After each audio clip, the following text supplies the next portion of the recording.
was the sixth green, which would have been our 16th hole that we were putting out on, and we can hear some screams. We couldn't really make out what the screams were, and then as we finished up putting out, two of the gentlemen from our group went closer towards the fence to kind of hear what was going on. They can make out that it was cries for help.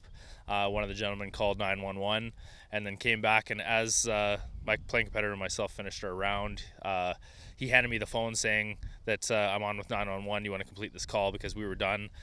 We drove up to where we could see what was going on more with the situation, and from there, all I could see is somebody tumbling in the water going down the river, usually 1,000 yards from the nearest point of help. And then from there, I handed the phone off to my playing competitor that I was with and said, I'm going after him. And from there, it was just kind of in a way, call it a blackout, in the fact that one minute I was up on top of the cliff, the next minute I'm down in the river trying to help the young boy that was clinging to a rock. It was more of a sloughed off cliff bank down towards the river and between different levels to get down to where the riverbank was.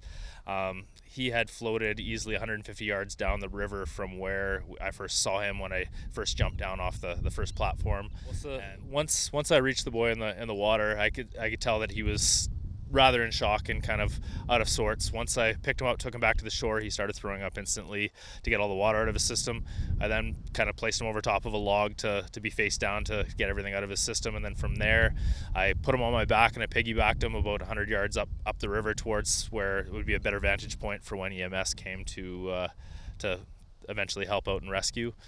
From there, EMS arrived on the golf course side of the river, where one of the EMS people traversed down to where we were, and then between the two of us, we traverse back up towards the cliff, passing the boy back and forth between the two of us to get him up to safety back onto the golf course. About an hour after the incident happened, I did go to the ambulance where the boy was, spoke to him, and just checked to see if he was all right. Okay. And then from there, I haven't heard words since, but I can only hope. He was conscious.